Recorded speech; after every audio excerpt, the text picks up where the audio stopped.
Morning students. आज हम start करते हैं 12th एग्रीकल्चर का हॉर्टिकल्चर सेक्शन। जो हॉर्टिकल्चर सेक्शन है वो हमारे 7th चैप्टर से स्टार्ट होता है, जिसका नेम है importance, present status and future of fruit production. यानी हॉर्टिकल्चर के अंदर हमें क्या पढ़ना है, फ्रूट प्रोडक्शन पढ़ना है। तो आज हम फ्रूट प्रोडक्शन का कुछ इम्पोर्टेंस पढ़ेंगे। प्रेजेंट स्टेटस क्या है इंडिया में अभी वो पढ़ना है, और हमारे आगे फ्रूट प्रोडक्शन का इंडिया में फ्यूचर क्या होगा वो पढ़ना है। तो हमें सबसे पहले तो ये देखना है कि जो फ्रूट के ट्रीज है वो सबसे पहले इंडिया में ग्रो कैसे होने शुरू हुए, यानी कि उनका इंट्रोडक्शन है वो इंडिया में कैसे हुआ। ठीक है, तो हमें इसमें ये देखना है कि जो हमारे फ्रूट हैं उन पर हमारा ध्यान कैसे गया है, क्योंकि हमारे आप सबको पता है कि ग्रीन रिवॉल्यूशन जो हुआ था सबसे पहले वो तो सिर्फ फूड ग्रेन्स के लिए हुआ था, फूड ग्रेन्स में भी व्हीट और राइस के लिए। तो फ्रूट प्रोडक्शन के लिए जब मुगल इंपीरियर, जिसको सब जानते होंगे, मुगल इंपीरियर अकबर,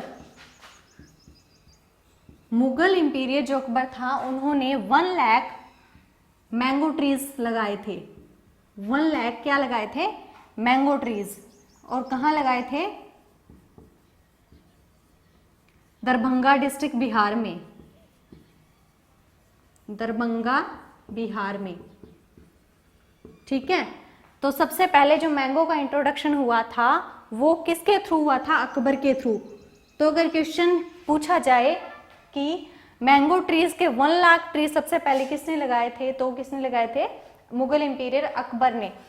नेक्स्ट जो फ्रूट्स आते हैं जैसे प्लम,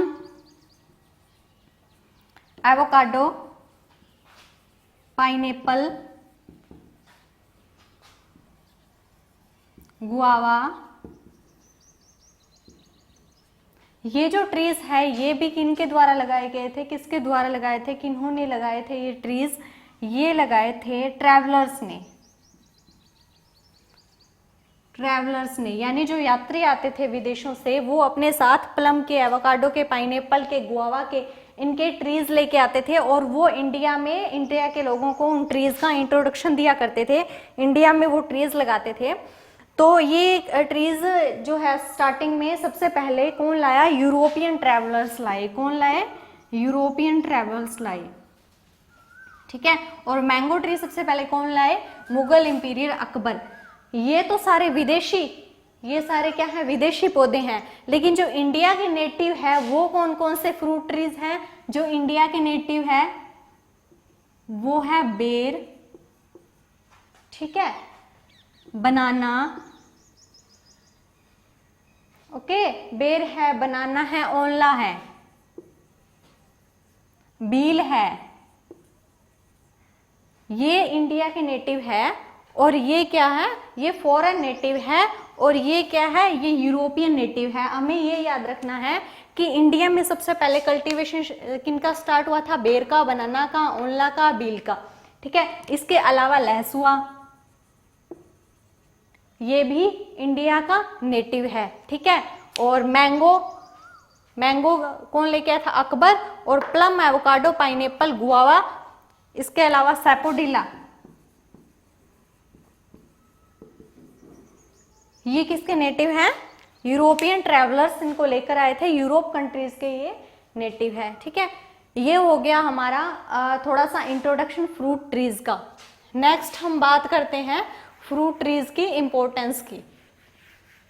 फ्रूट ट्रीज की क्या इंपॉर्टेंस है कि फ्रूट ट्रीज क्या क्या काम में आते हैं। इंपॉर्टेंस हम इसकी डिटेल में पढ़ेंगे, लेकिन मैं थोड़ा सा तुम्हें इंपॉर्टेंस बता देती हूँ कि हमारे जो है इंडिया है उसमें, और हम मतलब ह्यूमन बीइंग है उसके हेल्थ के लिए हॉर्टिकल्चर सेक्शन में जो फ्रूट आते हैं उस फ्रूट्स की क्या इंपॉर्टेंस है। फ्रूट है, सबको पता है, हेल्दी डाइट में फ्रूट बहुत ज़्यादा जरूरी है। हेल्दी डाइट हमें लेने के लिए WHO के अकॉर्डिंग हमें कितने फ्रूट चाहिए, 90 to 110 ग्राम, 90 से 110 ग्राम एक हेल्दी पर्सन को पर डे, पर पर्सन फ्रूट्स की रिक्वायरमेंट होती है। यानी WHO के अकॉर्डिंग हमें 90 से 110 ग्राम, 90 to 110 ग्राम हमें फ्रूट पर डे पर पर्सन लेने चाहिए, ठीक है। लेकिन अवेलेबिलिटी कितनी है इंडिया में? इंडिया में अवेलेबिलिटी कितनी है फ्रूट्स की? 172 ग्राम, 172 ग्राम पर डे पर पर्सन अवेलेबिलिटी है इंडिया में। इसके अलावा अगर हम राजस्थान की बात करें, अगर हम राजस्थान की बात करें तो राजस्थान में ओनली 25 ग्राम, राजस्थान में ओनली 25 ग्राम पर डे पर पर्सन अवेलेबिलिटी है फ्रूट की, ठीक है। ये तो WHO के अकॉर्डिंग इतनी होनी चाहिए, इंडिया में इतनी है और राजस्थान में ओनली 25 ग्राम पर डे पर पर्सन अवेलेबिलिटी है। अगर हम कुछ कंट्रीज की बात करें तो देखें स्विट्जरलैंड, स्विट्जरलैंड में per day per capita per day पर पर्सन 419 ग्राम, 419 ग्राम पर डे पर पर्सन अवेलेबिलिटी है फ्रूट की। और अगर हम अमेरिका की बात करें, अमेरिका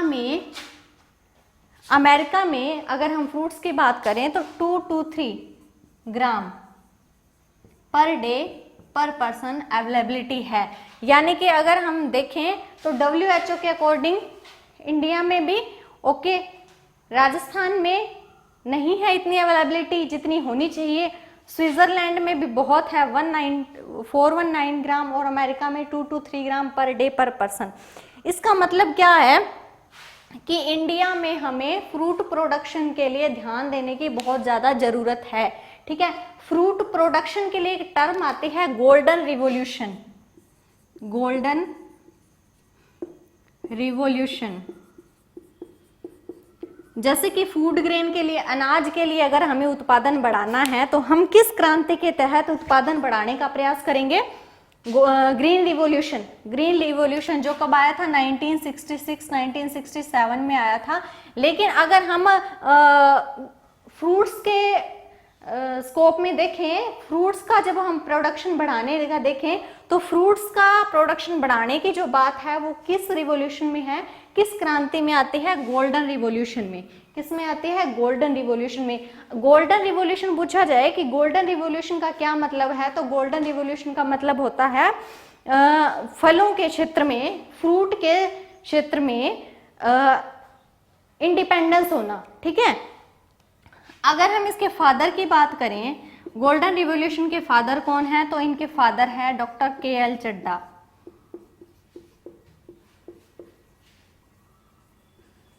डॉक्टर KL चड्ढा है गोल्डन रिवॉल्यूशन के फादर, ठीक है।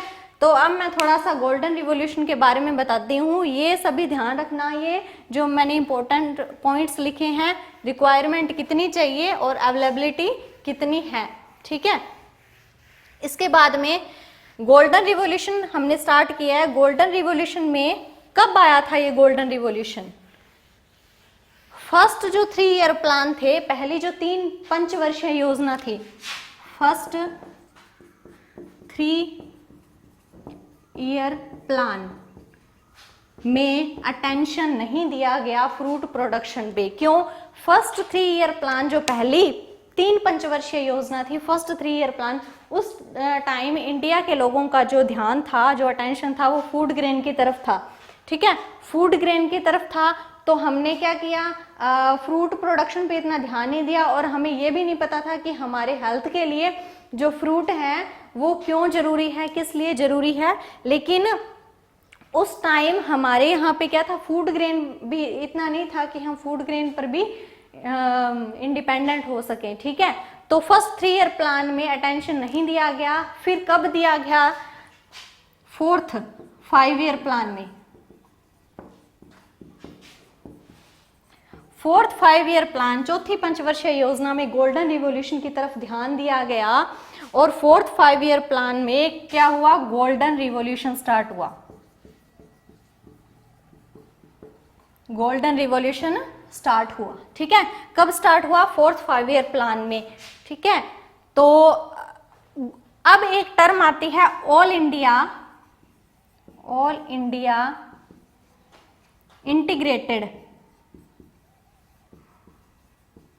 Fruit improvement project. Fruit improvement project. ये कब स्टार्ट हुआ था? 1971 में, ठीक है। यानी कि क्या कह सकते हैं हम इसको स्मॉल में, AIIFP, all India integrated fruit project कब स्टार्ट हुआ था? ये स्टार्ट हुआ था 1971 में। क्यों स्टार्ट हुआ था? फ्रूट के मामले में आत्मनिर्भर होने के लिए, फ्रूट की तरफ, गोल्डन रिवॉल्यूशन की तरफ ध्यान देने के लिए ये स्टार्ट हुआ था 1971 में। और गोल्डन रिवॉल्यूशन स्टार्ट हुआ था 4th 5 ईयर प्लान में, 4थी पंचवर्षीय योजना में। इस टाइम से 1971 से फिर हमें क्या हुआ? नॉलेज हुई कि फ्रूट के लिए जो है वो हमें आत्मनिर्भर होना पड़ेगा। अब आती है इसके इम्पोर्टेंस, ठीक है। ये जो मैंने लिखे हैं, जो बताए हैं, ये थोड़ा सा ध्यान रखना, क्योंकि डायरेक्ट इससे भी क्वेश्चन पूछ लिए जाते हैं। जैसे कि ग्रीन रिवॉल्यूशन हमने एग्रोनॉमी स्टार्ट करने से पहले 11th में पढ़ी थी, और कब आई थी और इसके फादर कौन है, ठीक है। तो उसी प्रकार गोल्डन रिवॉल्यूशन के बारे में भी पूछ सकते हैं, क्योंकि हम हॉर्टिकल्चर स्टार्ट कर रहे हैं। हॉर्टिकल्चर में स्टार्टिंग ही गोल्डन रिवॉल्यूशन से होती है। तो ये कुछ पॉइंट्स है, और WHO के अकॉर्डिंग जो दिए गए हैं स्टैंडर्ड कि हमें कितना फ्रूट लेना चाहिए, तो वो भी हमसे पूछ सकते हैं, ठीक है। तो ये तो क्या था हमारा जो पास्ट, थोड़ा सा हम पास्ट की बात की थी हमने, हॉर्टिकल्चर के बारे में, हॉर्टिकल्चर की स्टार्टिंग की थी। अब हमें देखना है हॉर्टिकल्चर की इंपॉर्टेंस। अब हमें क्या पढ़नी है? हॉर्टिकल्चर की इंपॉर्टेंस। हाँ, अब हम पढ़ रहे हैं importance of fruit trees.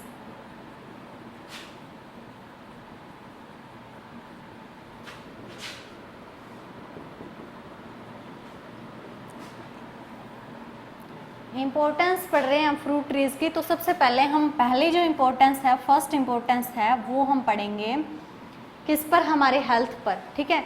Health पर हम क्या कह सकते हैं कि जो मेडिसिनल इम्पोर्टेंस है, या जो फूड में हम हॉर्टिकल्चर की इम्पोर्टेंस है वो क्या है, मेडिसिनल इम्पोर्टेंस क्या है, ठीक है। इसमें हम पढ़ रहे हैं, हमें पढ़ना है सीरियल नंबर की वाइज विटामिन, ठीक है, सिम्टम्स और डिजीज लिख देते हैं, डिजीज, और फिर उसके सोर्स।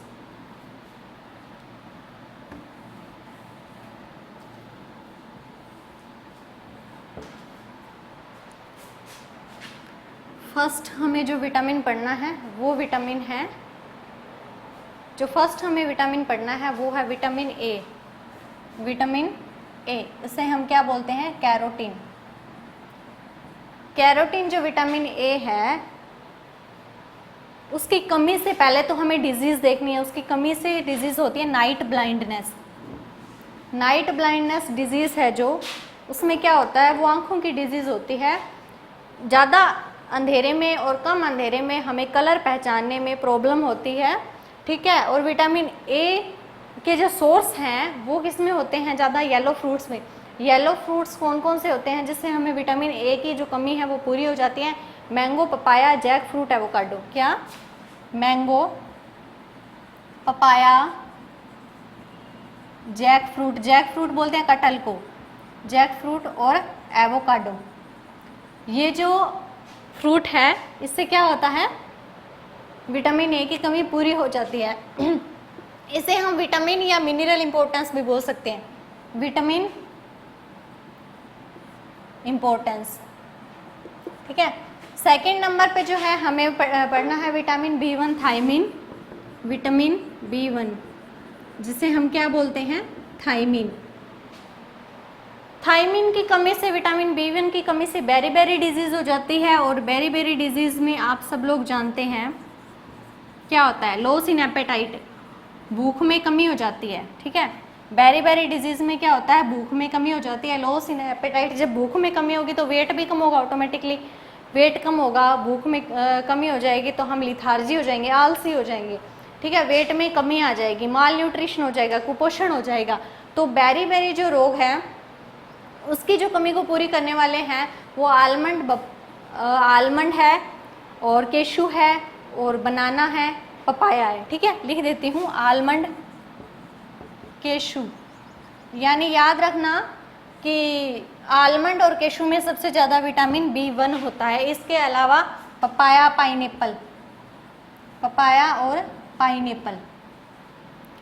थर्ड जो विटामिन है वो है विटामिन सी। विटामिन सी को हम बोलते हैं एस्कॉर्बिक एसिड। इसकी कमी से जो होने वाला रोग है वो है स्कर्वी। स्कर्वी में क्या होता है कि मसूड़ों से खून आता है, मसूड़ों से खून आने लग जाता है, दांतों में से खून आने लग जाता है। तो इसकी जो कमी को पूरी करने वाले जो फ्रूट्स होते हैं वो खट्टे फल होते हैं। खट्टे फल सिट्रस फ्रूट, सिट्रस की कैटेगरी में आने वाले फ्रूट कौन कौन से होते हैं? चेरी, चेरी वो नहीं होती मीठी वाली, बारबेडोस चेरी जो सबसे ज्यादा खट्टी होती है, लेमन, ठीक है, ऑरेंज, ये चीजें। उसके बाद में हमें पढ़ना है vitamin B2, vitamin B2 riboflavin. क्या पढ़ना है हमें पढ़ना है विटामिन B2 राइबोफ्लेविन। इसकी कमी से जो होती है वो होती है पेलाग्रा डिजीज। पेलाग्रा, पेलाग्रा में भी बेरी बेरी जैसे सिम्टम होते हैं, भूख में कमी, प्यास में कमी, लॉस इन एपेटाइट। और ये जो विटामिन B2 राइबोफ्लेविन होता है ये सबसे ज्यादा किस में होता है? ड्राई फ्रूट्स में होता है। ड्राई फ्रूट यानी वही जो हमने इसमें पढ़े, आलमंड, केशु वगैरह में, इनमें, ठीक है। तो ये कौन से हो गए? Vitamin A, carotene, night blindness हो जाती है, आंखों वाली डिजीज। B2 के में बेरी बेरी और पेलाग्रा के सिम्टम सेम है, लेकिन पेलाग्रा में स्किन फटने लग जाती है, जो स्किन होती है बॉडी की वो फटने लग जाती है। विटामिन सी से स्कर्वी डिजीज हो जाती है, मसूड़ों में खून आना। इसके अलावा दो विटामिन और रहते हैं, विटामिन डी और विटामिन ई।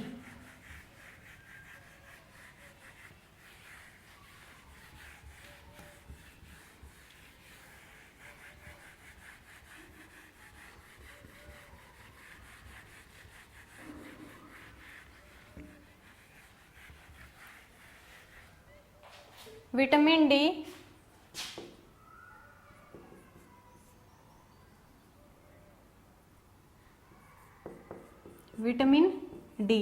विटामिन डी जो है उसकी कमी से कौन सा रोग हो जाता है? रिकेट्स और ओस्टोमलेशिया, रिकेट्स और ओस्टोमलेशिया। ये हड्डियों का रोग है। इसमें हड्डियों का टेढ़ापन, हड्डियों का दर्द होना, हड्डियों का कमजोर होना, हड्डियों का पतला होना, ये सारे आते हैं। और इसकी कमी को जो पूरी करने वाला है वो सबसे इंपॉर्टेंट सोर्स होती है सनलाइट, सूर्य का प्रकाश, ठीक है। फिर आता है विटामिन ई। विटामिन ई की कमी से इनफर्टिलिटी हो जाती है। इनफर्टिलिटी आप सब समझते हो, यानी कि जनन क्षमता में कमी आना।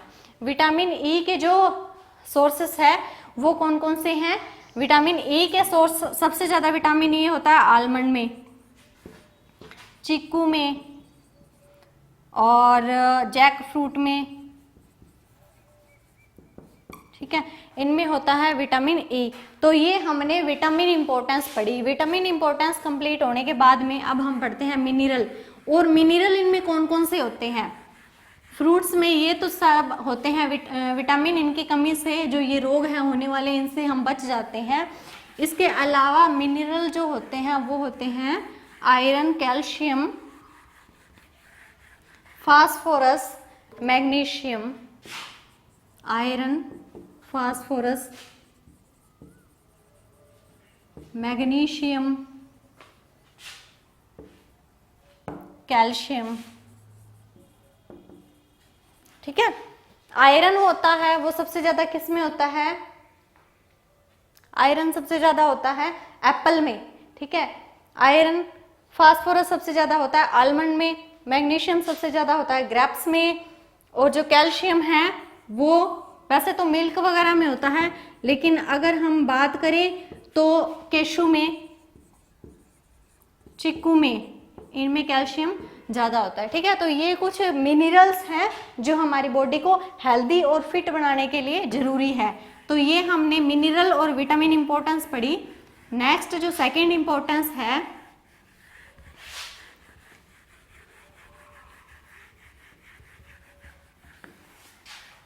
फर्स्ट इंपॉर्टेंस हमारी कंप्लीट होगी। फर्स्ट इंपॉर्टेंस हमने कौन सी पढ़ी थी?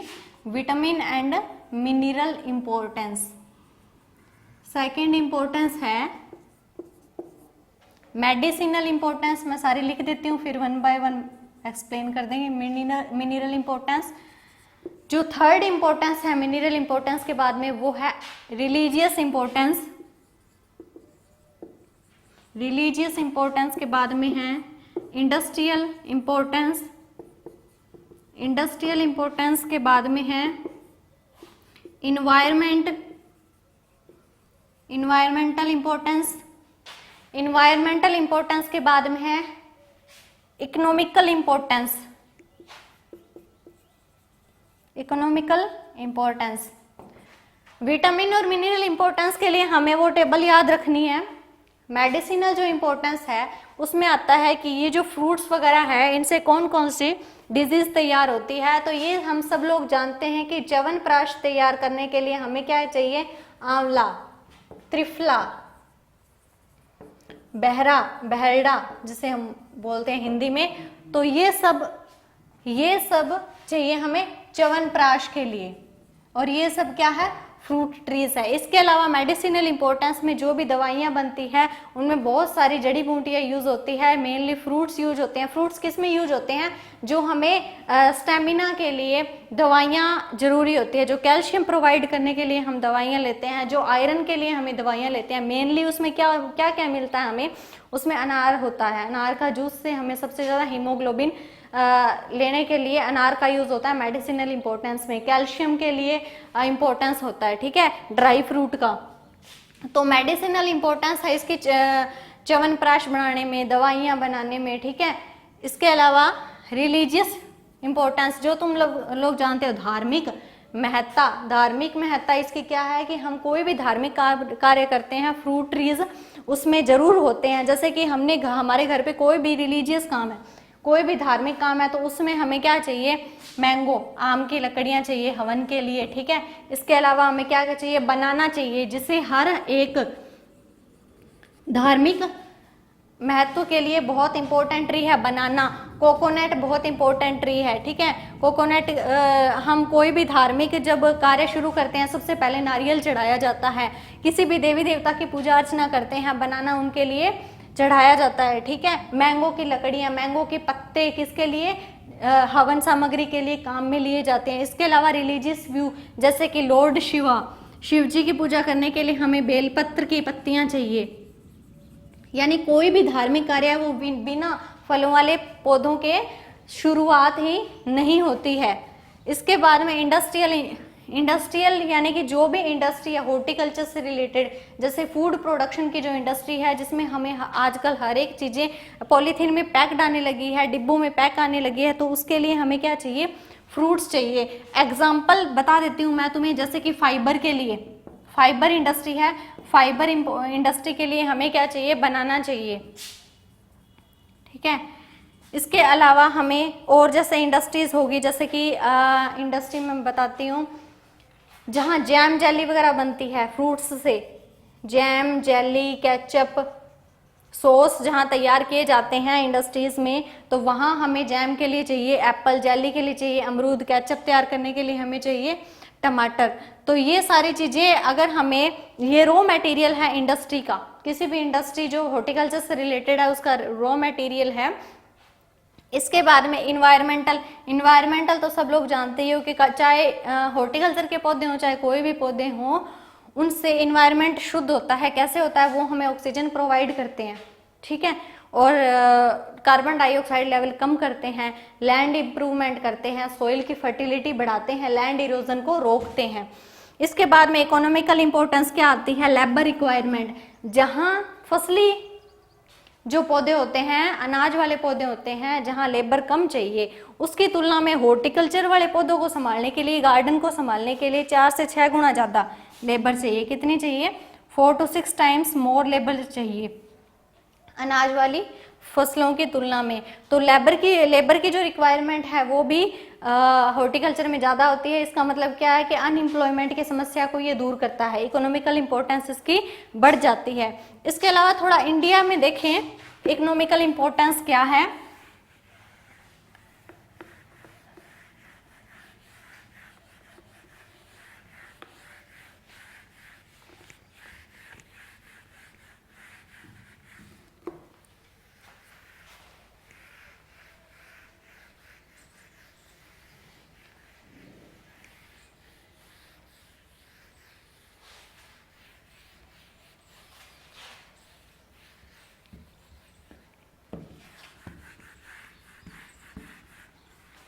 इंडिया में जो इकोनॉमिकल इम्पोर्टेंस है वो ये है कि इंटरनेशनल ग्लोबल मार्केट, इंटरनेशनल जो मार्केट है वहाँ इंडिया 0.3% फ्रूट का एक्सपोर्ट करती है।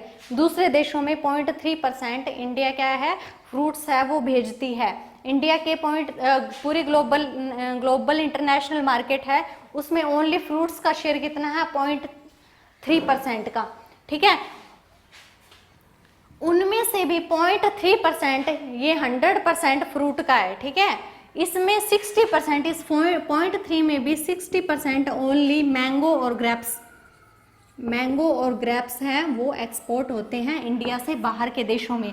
कितना, 60% मैंगो और ग्रेप्स की इम्पोर्टेंस है, ठीक है। तो ये थोड़ा इंटरनेशनल मार्केट में वैल्यू बता रही हूँ मैं मैंगो की और ग्रेप्स की, ओके। अब हम बात कर रहे हैं प्रेजेंट स्टेटस ऑफ हॉर्टिकल्चर। किसकी बात कर रहे हैं, प्रेजेंट स्टेटस ऑफ हॉर्टिकल्चर, यानी हॉर्टिकल्चर का जो प्रेजेंट स्टेटस है इंडिया में वो क्या है। सबसे पहले हमें ये ध्यान रखना है जितना भी एग्रीकल्चर है उसमें जो हॉर्टिकल्चर है उसमें 90%, 90% क्या आते हैं, फ्रूट और वेजिटेबल आते हैं, ओके। फ्रूट और वेजिटेबल आते हैं कितने, 90%। अब हमें ये ध्यान रखना है कि फर्स्ट पोजीशन है वो किन किन की है। हॉर्टिकल्चर में फर्स्ट पोजीशन किस किस की है, मैंगो, बनाना, पपाया, सिट्रस, बील। मैंगो, बनाना, पपाया, सिट्रस, बील, लेडी फिंगर, ये जो है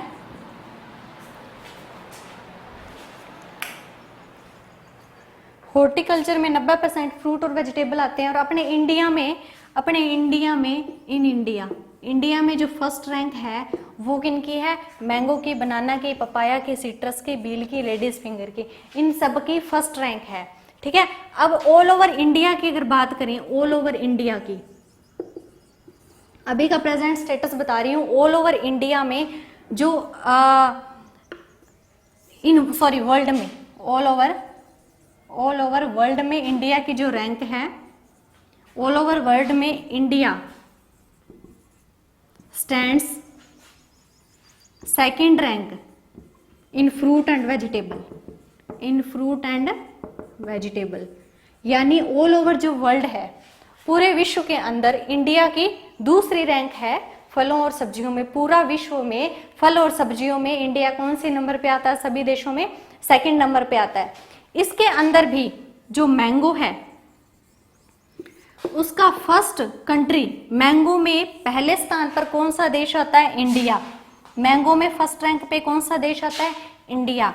ग्रेप्स में फर्स्ट रैंक में कौन सा देश आता है, इंडिया। यानी जितना निर्यात किया जाता है उसमें 40% शेयर इंडिया का है। मैंगो के अंदर 40% शेयर किसका है, इंडिया का, ठीक है। तो ये तो इसकी कुछ प्रेजेंट स्टेटस है। इसके अलावा जीडीपी के अंदर अगर बात करें, ये सभी नोट कर लेना, मैंगो, बनाना, पपाया, सिट्रस, बी, लेडी फिंगर ये फर्स्ट रैंक पे आते हैं इंडिया में। और ऑल ओवर वर्ल्ड में इंडिया की सेकंड रैंक है फ्रूट्स एंड वेजिटेबल्स में। और मैंगो और ग्रेप्स में इंडिया फर्स्ट रैंक पे है। और मैंगो का पूरे विश्व में 100% में से 40% जो प्रोडक्शन होता है मैंगो का वो इंडिया में होता है। अब थोड़ा जीडीपी में देख लें कि जीडीपी में हॉर्टिकल्चर का कितना शेयर है।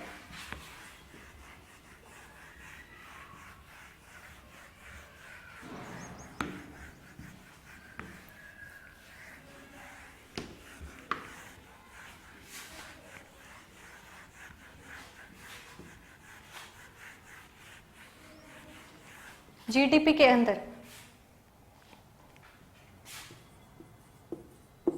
जीडीपी क्या होता है, gross domestic product. Gross domestic product में जितनी भी फल और सब्जियां भारत से निर्यात की जाती है, फल सब्जियां या अदर एग्रीकल्चरल आइटम्स जितने भारत से निर्यात किए जाते हैं उसमें हॉर्टिकल्चर के जो प्रोडक्ट आते हैं उनका शेयर है 30%। टोटल एग्रीकल्चर की जीडीपी में हॉर्टिकल्चर के प्रोडक्ट का शेयर कितना है, 30% है। अगर 2016-17 की हम बात करें तो हॉर्टिकल्चर का एरिया कितना था, 64.6 लाख हेक्टेयर।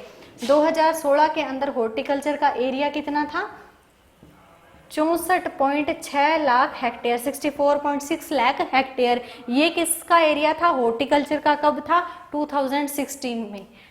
ओके, उसके बाद में कंजप्शन और एरिया देखें। कंजप्शन और एरिया अगर हम देखें हॉर्टिकल्चर का तो इंक्रीज हुआ है 2.3%, कंजप्शन इंक्रीज हुआ है 2.3%। हॉर्टिकल्चर में 2.3% उपभोक्ता जो ज्यादा बढ़े हैं और एरिया बढ़ा है 2.7%। एरिया कितना बढ़ा है, 2.7%। ठीक है, अगर हम डिक्रीज देखें, डिक्रीज किस में हुआ है, फूड ग्रेन में। फूड ग्रेन में 1.7%, यानी कि फूड ग्रेन 1.7% डिक्रीज हुआ है कंजप्शन। फूड ग्रेन थोड़ा कम खाने लगे हैं। हॉर्टिकल्चर में फल और सब्जियों का उपभोग 2.3% ज्यादा होने लगा है ऑल ओवर वर्ल्ड में अगर हम बात करें तो। इसके कारण जो फलों का एरिया है वो कितना बढ़ा है, 1.7%। कितना बढ़ा है, सॉरी 1.7% तो डिक्रीज हुआ है और 7% एरिया बढ़ा है। फिर से रिपीट कर देती हूँ कि टोटल जीडीपी में हॉर्टिकल्चर का शेयर है 30% और 2016 में 64.6 लाख हेक्टेयर एरिया था।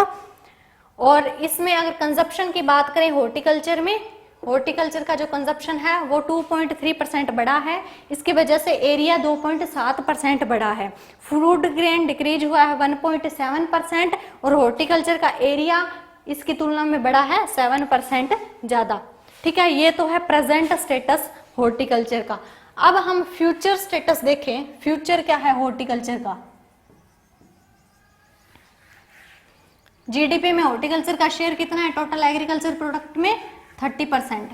अब रहता है फ्यूचर। फ्यूचर जो है वो बहुत अच्छा है, किस वजह से है, क्योंकि हमारे अलग अलग पूरे इंडिया में नॉर्थ, साउथ, ईस्ट और वेस्ट, नॉर्थ, साउथ, ईस्ट और वेस्ट जो। अब हम बात करते हैं फ्यूचर ऑफ हॉर्टिकल्चर या future of fruit and vegetables. तो इंडिया की मैं अगर बात करूं तो यहाँ जो क्लाइमेट है नॉर्थ की तरफ जम्मू एंड कश्मीर में, ये बहुत ज़्यादा ठंडा होने की वजह से हम यहाँ पर ड्राई फ्रूट, केशू, आलमंड, लीची वगैरह, पाइनएप्पल, इनकी खेती अच्छे से कर सकते हैं।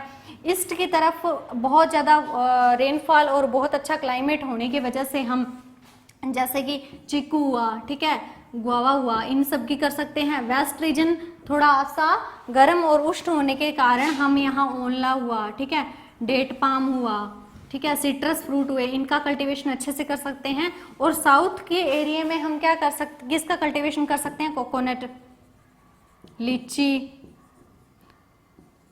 इलायची, इन सब का कल्टीवेशन अच्छे से कर सकते हैं। और मिड वाला एरिया, क्योंकि इन सब की थोड़ा थोड़ा टच होने की वजह से हम इधर वाले इलाकों में ठंडे इलाके, ठंडे पोर्शन है, इसमें हम थोड़ा सा कम टेम्परेचर चाहने वाले पौधों की खेती कर सकते हैं। ठीक है, तो यानी कि ये है, यहाँ राजस्थान है मिड में, तो राजस्थान में आपको पता ही है जैसे कि आंवला हुआ, बेर हुआ, इमली हुई, ठीक है, इन सब की खेती कर सकते हैं। तो यानी कि मौसम में विविधता होने के कारण हम इंडिया में पूरे फल और सब्जियों का अच्छे से अलग अलग प्रकार की फल और सब्जियां हम ले सकते हैं। इसके अलावा अगर हम राजस्थान की बात करें तो राजस्थान में भी एरिया में बहुत ज़्यादा विभिन्नता पाई जाती है। राजस्थान का जो एरिया है उसमें यहाँ नॉर्थ है, यहाँ साउथ है, यहाँ ईस्ट है और यहाँ वेस्ट है। नॉर्थ की तरफ हनुमानगढ़, गंगानगर, नॉर्थ की तरफ क्या आता है, हनुमानगढ़, गंगानगर आता है। तो यहाँ पर हम किन फलों की खेती कर सकते हैं, ग्रेप्स हो गया, सिट्रस फल हो गया, जैसे कि किन्नू वगैरह, जो दूसरे राज्यों में निर्यात किए जाते हैं। ठीक है, वेस्ट की तरफ ज़्यादा गर्मी होने के कारण जैसे जैसलमेर, बीकानेर में हम बेर की, डेट पाम की, इनकी अच्छे से खेती कर सकते हैं। ईस्ट की तरफ जैसे कि सवाई माधोपुर डिस्ट्रिक्ट है, करौली है, भरतपुर है, धौलपुर है, यहाँ पर हम गुआवा हो गया, बेर हो गया, आंवला हो गया, इनकी खेती कर सकते हैं। साउथ की तरफ, साउथ में कौन कौन से जिले, हाड़ौती क्षेत्र, कोटा बूंदी, झालावाड़, और इसके अलावा साउथ में कौन से जिले हैं, झालावाड़, डूंगरपुर, बांसवाड़ा, प्रतापगढ़, राजसमंद, सवाई माधोपुर, ठीक है, ये सारे जिले हैं। और इनमें हम किसकी खेती कर सकते हैं, मैंगो की अच्छे से खेती होती है यहाँ पर, ठीक है, और मैंगो की हो गया, बनाना हो गया, इनकी अच्छे से खेती होती है, यानी कुल मिलाकर हम सभी प्रकार के फल और सब्जियां हम पूरे रीजन से ले सकते हैं। तो अब इसका आगे आने वाला फ्यूचर क्या होगा? आगे आने वाला फ्यूचर ये होगा कि डोमेस्टिक लेवल पर हम हमारे हॉर्टिकल्चर के प्रोडक्शन को बढ़ा सकते हैं। डोमेस्टिक लेवल पर किस देश का, किस कंट्री का कितना प्रोडक्शन है और कितना प्रोडक्शन हम गेन कर सकते हैं, थोड़ा सा वो बात कर लेते हैं। जैसे कि मैं आपको बताती हूँ कि इंडिया में पर हेक्टेयर जहाँ 8 से 10 टन, इंडिया में पर हेक्टेयर 8 से 10 टन सिट्रस फ्रूट्स का उत्पादन होता है। वहीं इटली में और स्पेन में कितना होता है? 17 से 20 टन के लगभग। और तुम्हारी बुक में जैसे दिया गया 17 से 30 टन के लगभग एरिया दिया हुआ है, ठीक है। यानी कि दूसरे देशों में और भी ज्यादा है। पाइनएप्पल का अगर इंडिया में बात करें, इंडिया में हम किसकी बात करें? पाइनएप्पल की। इंडिया में पाइनएप्पल हम कितना ले सकते हैं? जहां हम इंडिया में पाइनएप्पल 15 से 20 टन ले सकते हैं, अदर कंट्रीज में पाइनएप्पल की जो होती है, जैसे कि हवाई हो गया, हवाई देश, फिलीपींस हो गया, यहाँ कितना होता है? 60 टू 70 टन प्रोडक्शन होता है, ठीक है। ये तो है फ्यूचर। इसके अलावा जो कुछ एग्रीकल्चर के जो गवर्नमेंट है, उन्होंने कुछ स्कीम्स लॉन्च किया हॉर्टिकल्चर के क्षेत्र में, हॉर्टिकल्चर के फ्रूट्स और वेजिटेबल्स को आगे बढ़ाने के लिए, जो मैं तुम्हें स्कीम्स बता देती हूँ। एक तो है नेशनल हॉर्टिकल्चर मिशन। कौन सी है? नेशनल फर्स्ट स्कीम है। ये स्कीम्स तुम्हें ध्यान रखना है कि हॉर्टिकल्चर के लिए गवर्नमेंट ने कौन कौन सी स्कीम चलाई हुई है। तो national horticulture mission, national horticulture mission चलाई हुई है 2005 से फलों के क्षेत्र को बढ़ाने के लिए। नेशनल हॉर्टिकल्चर मिशन कब?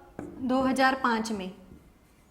सेकंड जो स्कीम है या योजना है, national agriculture development scheme. National agricultural development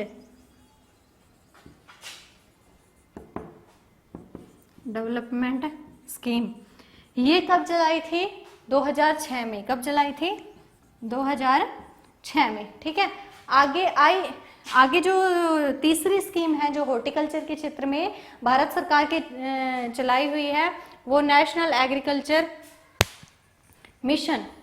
national agriculture mission के तहत IHDM चलाई हुई है, इंटीग्रेटेड हॉर्टिकल्चर मिशन है जो, वो है 2016 का। तो ये जो 3 स्कीम है ये तुम्हें याद रखनी है। नेशनल हॉर्टिकल्चर मिशन 2005 से रन कर रहा है, नेशनल एग्रीकल्चर डेवलपमेंट स्कीम 2006 से, और इंटीग्रेटेड हॉर्टिकल्चर मिशन 2016 से, ठीक है। ओके, ये चैप्टर फिनिश हो गया है हमारा।